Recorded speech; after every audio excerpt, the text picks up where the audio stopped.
Salam sejahtera bagi kita semua. Perkenalkan, nama saya Yuprianto Markustani SAG, mahasiswa PPG BIT 1 tahun 2025, STPK Santo Fransiskus Asisi Semarang. Saya mengajar pendidikan agama Katolik di SMK Negeri 1 Raden Batua. Saya akan menampilkan video pembelajaran pendidikan agama Katolik dan budi pekerti kelas 11 semester genap dengan tema gereja dan dunia dan dengan materi hubungan gereja dan dunia. Selamat menyaksikan.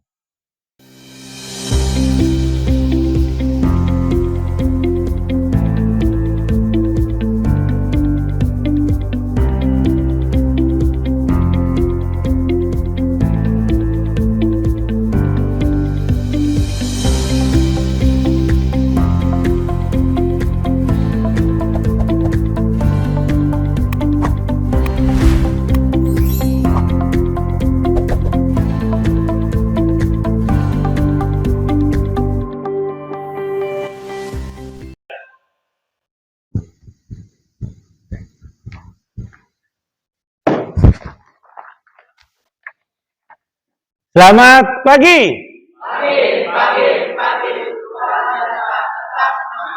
Oke, baik, terima kasih. Apa kabar anak-anak hari ini? Baik. Ya, semua sehat? Ya, baik, terima kasih. Nah, kita dengan kesiapan kalian, kita belajar pada pagi hari ini, ya. Baik, sebelum kita belajar, Bapak minta kepada salah satu dari kita, ya, untuk kita berdoa dulu. Jadi saya minta kepada salah satu siswa untuk memimpin kita di dalam doa.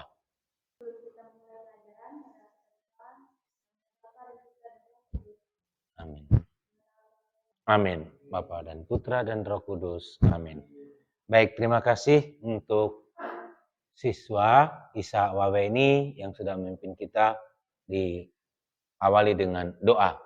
Baik, sebelum kita memulai pembelajaran kita pada pagi hari ini, terlebih dahulu Bapak mengabsenkan atau daftar hadir kita untuk pagi hari ini, ya. Arya Valentino, ya. Krisdo Jayanto, Rovin Paul, ya. Baik, terima kasih untuk kita pada pagi hari ini. Pada pagi hari ini kita akan belajar dengan tema kita, yaitu berkaitan dengan hubungan gereja dan dunia. Ya, siswa-siswi sekalian, kita memulai pelajaran kita dengan tema untuk hari ini berkaitan dengan hubungan gereja dan dunia. Ya. Kita diajak untuk bagaimana memahami hubungan gereja dan dunia serta dapat mewujudkannya dalam hidup kita sehari-hari di tengah masyarakat kita. Ya. Nanti Bapak akan menampilkan materi ini. Siswa nanti bisa menyimak dan melihat di layar televisi yang dapat Bapak tampilkan. Kita diajak untuk memahami bagaimana hubungan kita, hubungan gereja dengan dunia yang dalam ajaran sosial gereja, yaitu berkaitan dengan hak asasi manusia dalam terang kitab suci. Ya, kita memahami budaya kasih, kita memahami juga bagaimana menghargai hidup, ya, dan juga memahami makna kejujuran, keadilan, kebenaran, dan pelestarian lingkungan hidup, memahami bagaimana keberagaman masyarakat Indonesia, modernisasi beragama dalam konteks dialog dan kerjasama. Kita juga nanti diminta untuk bagaimana memahami peran umat Katolik dalam membangun bangsa dan negara. Nah, ini untuk tema kita yang kita bicarakan berkaitan dengan hubungan gereja, dan dunia. Nah, itu untuk siswa-siswiku sekalian yang kita sama-sama menyimak di dalam materi kita pada hari ini.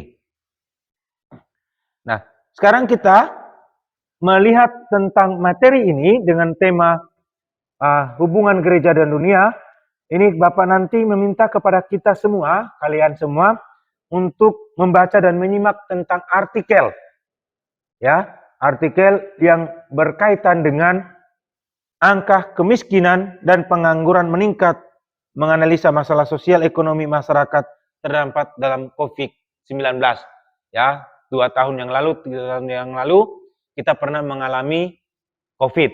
Ya, nah ini nanti dalam materi ini kita melihat kembali bagaimana yang akan kita alami dalam situasi zaman itu. Itu artikelnya, ya. Angka kemiskinan dan pengangguran meningkat, menganalisa masalah sosial ekonomi masyarakat terhadap COVID-19. Ya. Nah, itu materinya. Nah, nanti mungkin ada yang di belakang tidak bisa nampak, Bapak memberikan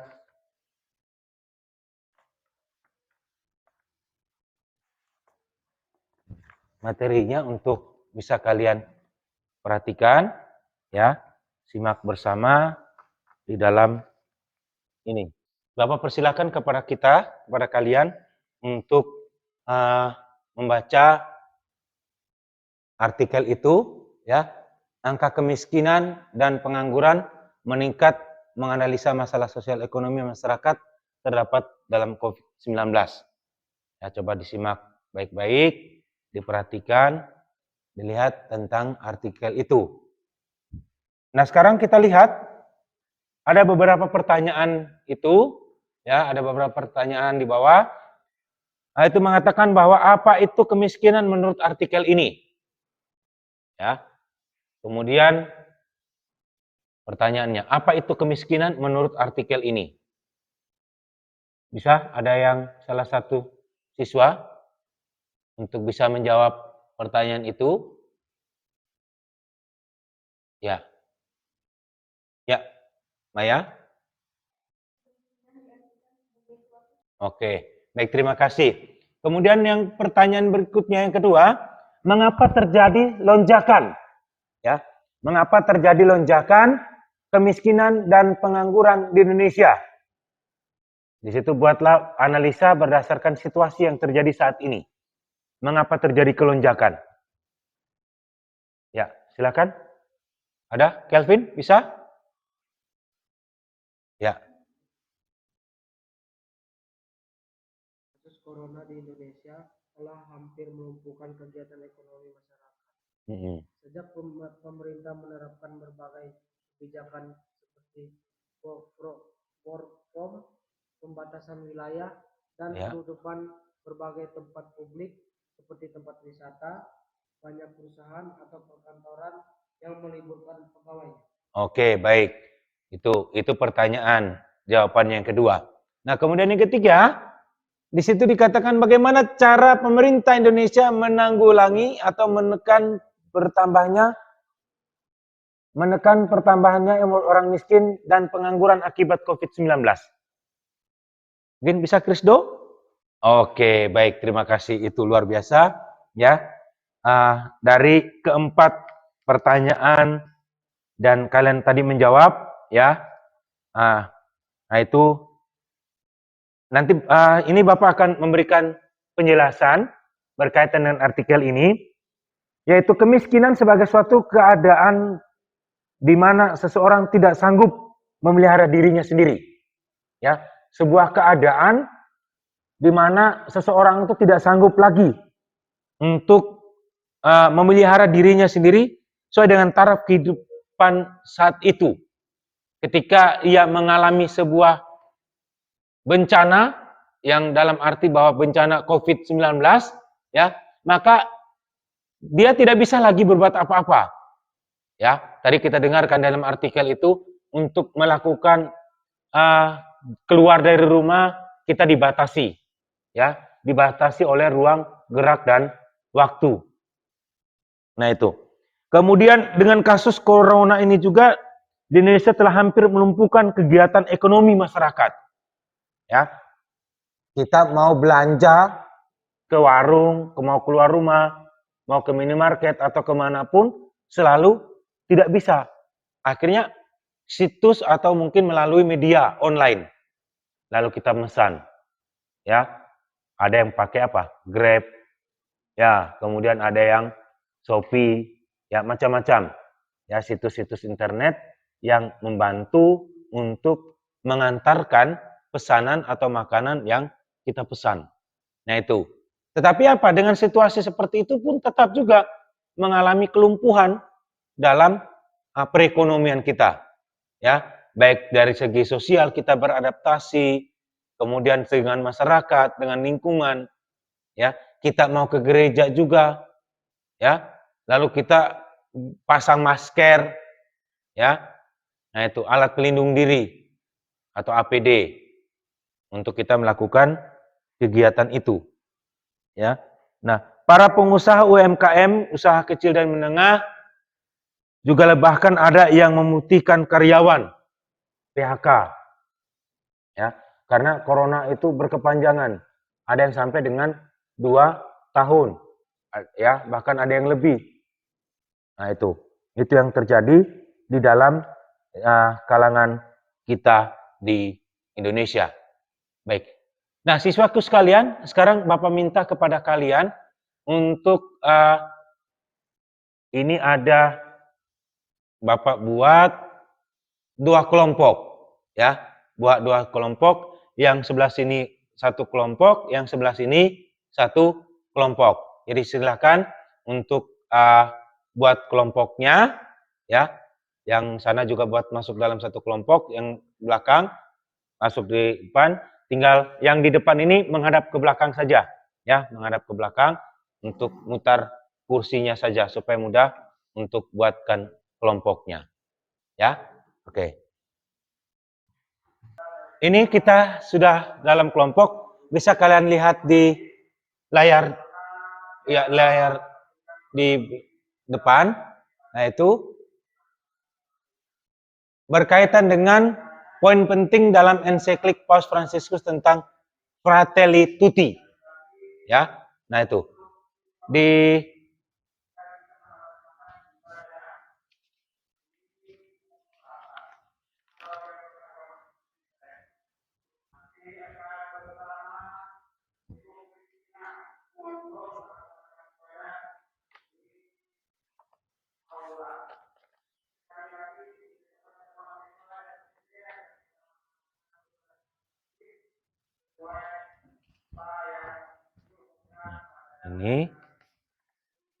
ini bahan diskusinya, ya. Oke. Coba perhatikan, lihat itu baik-baik di situ, ya. Kita diminta untuk menyimak artikel tentang ensiklik Fratelli Tutti, ya. Nah, itu ada artikelnya, ya.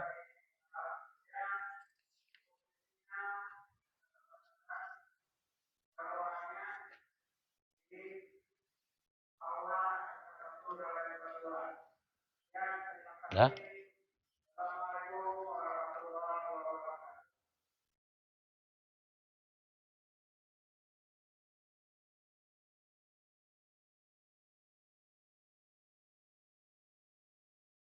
Ya, dibaca, ada di poin-poinnya itu, artikelnya di belakang itu ada, ya. Nah, kemudian ini nanti sesudah ini nanti kita diminta untuk masing-masing kelompok, ya, mempresentasikan artikelnya dari masing-masing hasil diskusi itu untuk kita sampaikan nanti di depannya, ya. Nah, itu.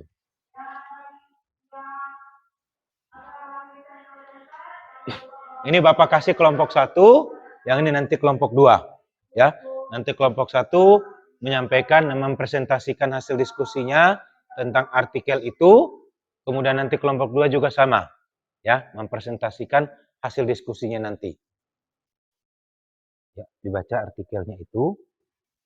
Nah nih, dari poin 1 sampai dengan poin 27. Nah, ini nanti jawab ini, ya. Jawab ini berdasarkan kelompok kalian, diskusikan dengan teman kalian. Dari hasil ini nanti kalian sampaikan di depan nanti, ya. Oke. Belum. Ini kelompok 1 ini sudah belum? Coba ya, sudah membaca ya, sudah membaca artikelnya. Nah, sekarang di belakang itu kan ada pertanyaannya. Ya. Atau kalian bisa jelaskan, nanti maju ke depan untuk kelompok memaparkan materi diskusi itu. Sudah? Oke. Nanti kelompok 2 ya? Ya, baik.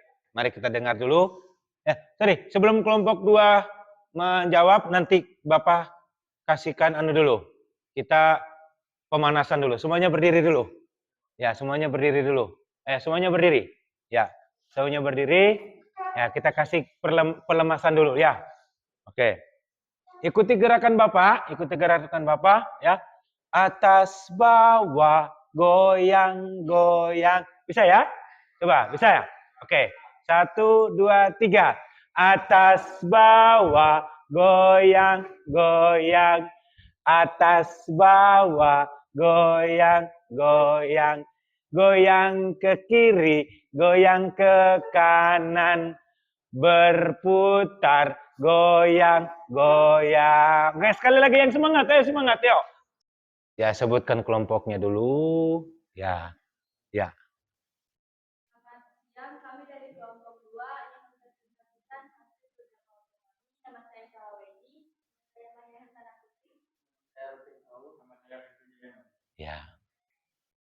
Pertanyaannya, apa tujuan Paus Fransiskus menyampaikan ensiklik? Ya. Paus menggambarkan ensiklik. Sejarahnya. Oke, baik. Terima kasih kelompok 2. Ya, tepuk tangan dulu untuk kelompok 2. Oke. Ya, silakan duduk. Ya, silakan duduk. Ya, kelompok 2 silakan duduk. Nah, sekarang kelompok 1 di situ aja secara pemahaman kalian aja secara ringkasnya saja, ya. Untuk yang dari artikel itu. Ya, silakan kelompok 1. Ya, boleh di sini. Ya, salah satunya nanti yang akan menyampaikan. Silakan. Yuk.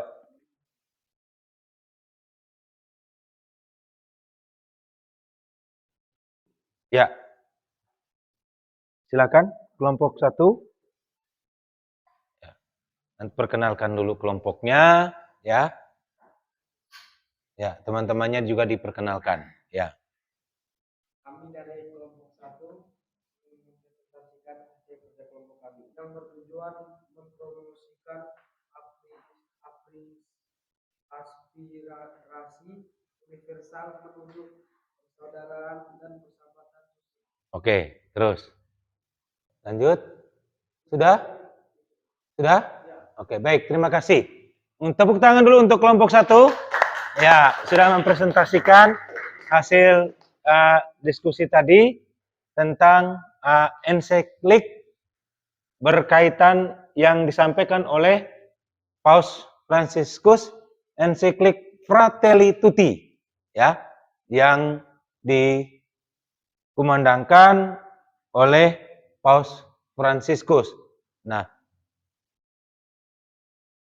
itu gagasan-gagasan pokok yang disampaikan oleh Paus Fransiskus menjadikan sebuah gambaran bagi kita untuk bagaimana kita menyampaikan tentang tujuan dari ensiklik ini, ya. Nah, Paus menggambarkan ensiklik ini sebagai ensiklik sosial. Ya, dari hasil diskusi kalian, Bapak menegaskan bahwa Paus itu melalui ensiklik ini bertujuan mempromosikan inspirasi universal menuju persaudaraan dan persahabatan sosial. Ya, Paus menekankan bahwa kita semua hidup dalam konteks sosial, saling bersama-sama. Ya, baik dalam segi ekonomi, dalam segi sosial, budaya, agama, kita sama. Kenapa? Konteksnya kita itu adalah manusia segambar, serupa, secitra dengan Allah. Jadi kita tidak bisa dibedakan. Ini yang diungkapkan oleh Paus Fransiskus. Ya, ini yang diungkapkan oleh Paus Fransiskus berkaitan dengan ensiklik ini. Baik, anak-anak sekalian, peserta didik yang baik, kita tadi sudah menyampaikan tentang hasil diskusi kalian. Ya, nah sekarang Bapak mau melihatkan kepada kita bagaimana hubungan gereja, ya, hubungan gereja dengan dunia, terutama dalam pasca Konsili Vatikan kedua. Ya, sebagai anggota gereja dapat turut serta membangun dunia dengan semangat Kristus yang adalah kepala gereja. Ya, itu. Turut serta membangun dunia dengan semangat Kristus yang adalah kepala gereja. Gereja sebagai pusat, ya. Gereja sebagai pusat, tetapi dalam gereja itu Kristuslah yang menjadi kepalanya. Kita diminta untuk menghayati hubungan gereja dan dunia, membangun dunia dengan semangat Kristus. Nah itu dasarnya, ya. Membangun gereja dengan semangat Kristus, kita berarti menghidupi nilai-nilai Kristiani dalam setiap aspek kehidupan kita. Ya. Nah itu. Ini adalah panggilan bagi setiap anggota gereja untuk menjadi garam dan terang dunia. Membawa dampak positif bagi lingkungan sekitar kita. Dan memuliakan nama Tuhan melalui hidup kita. Itu. Ya. Proses ini adalah perjalanan seumur hidup yang membutuhkan kesungguhan, kerendahan hati, dan ketergantungan pada kasih karunia Tuhan. Ya. Itu. Yesus dalam konteksnya akan memberikan sebuah gambaran kepada kita. Ya, bagaimana kita dituntut untuk ini. Nah, baik anak-anak sekalian, sebelum nanti kita melihat tentang konteks teks kitab suci yang diungkapkan oleh Yesus, nanti kita lihat dalam teks kitab suci bab 6 ayat 1 sampai 14. Nah, mari terlebih dahulu kita sama-sama untuk menyanyikan lagu, ya, menyanyikan lagu, lagunya itu Gereja Bagai Bahtera, ya.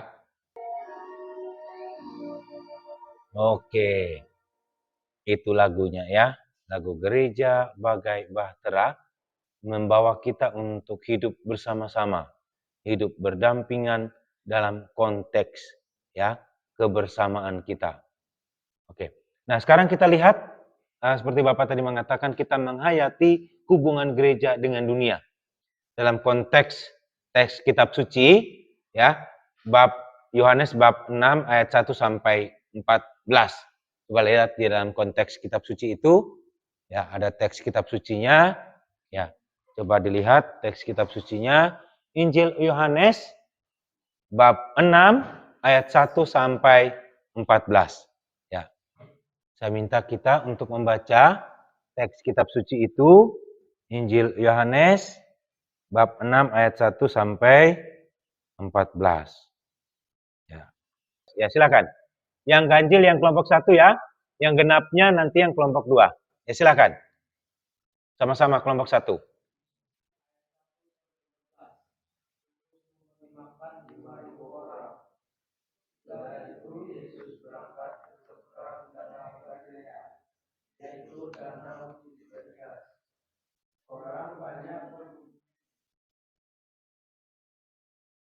Banyak berbondong-bondong mengikutinya, karena mereka melihat mujizat-mujizat penyembuhan ada karena orang-orang sakit.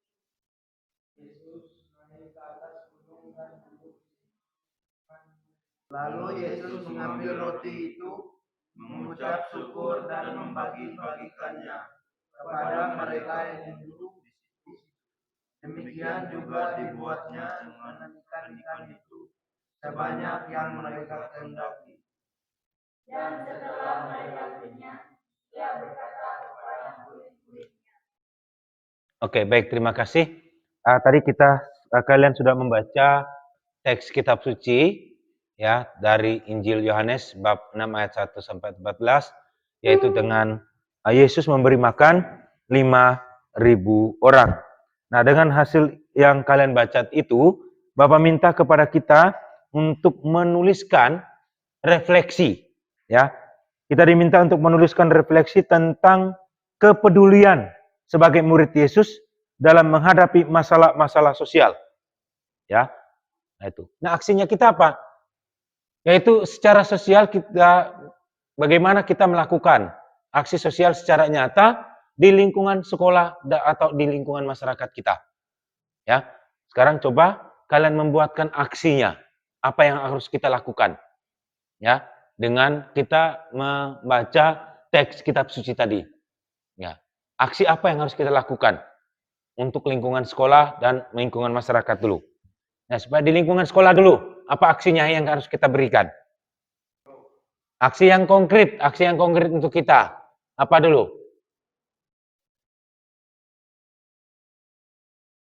Apa aksi yang konkretnya? Yang nyata dulu.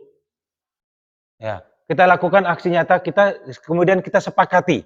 Ya, apa yang harus kita lakukan? Kita sepakati dulu. Apa? Setelah ini nanti.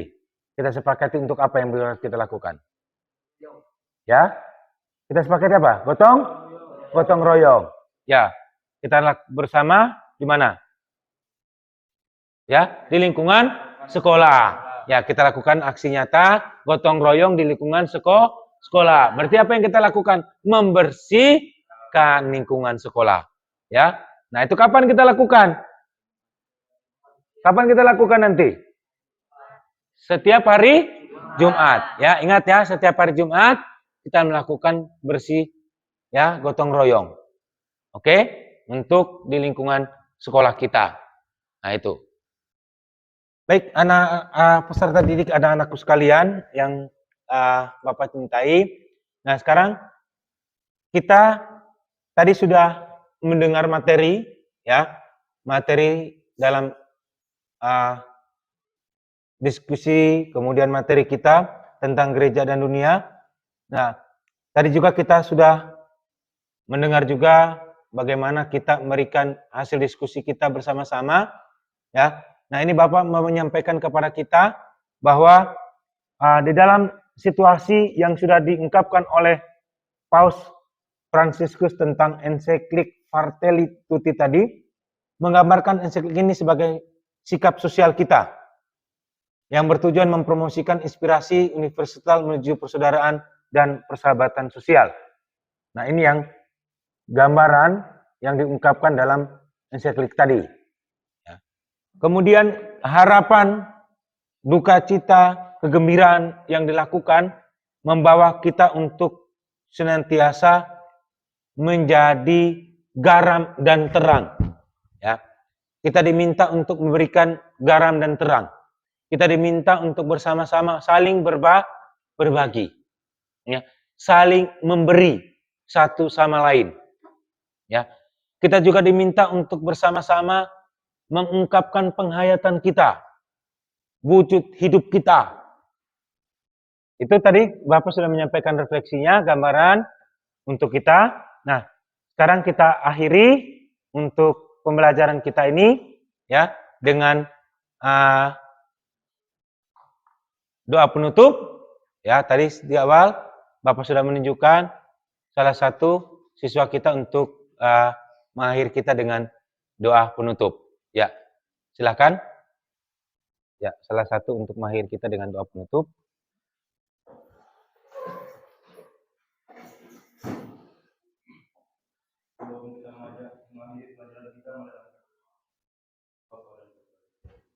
Amin. Baik, terima kasih untuk kita semua. Ingat untuk yang refleksi kita tadi ya. Kita aksi kita. Ya, jangan lupa untuk minggu depan ya. Minggu depan kita melakukan gotong royong ya. Nah, itu saja dulu. Selamat pagi.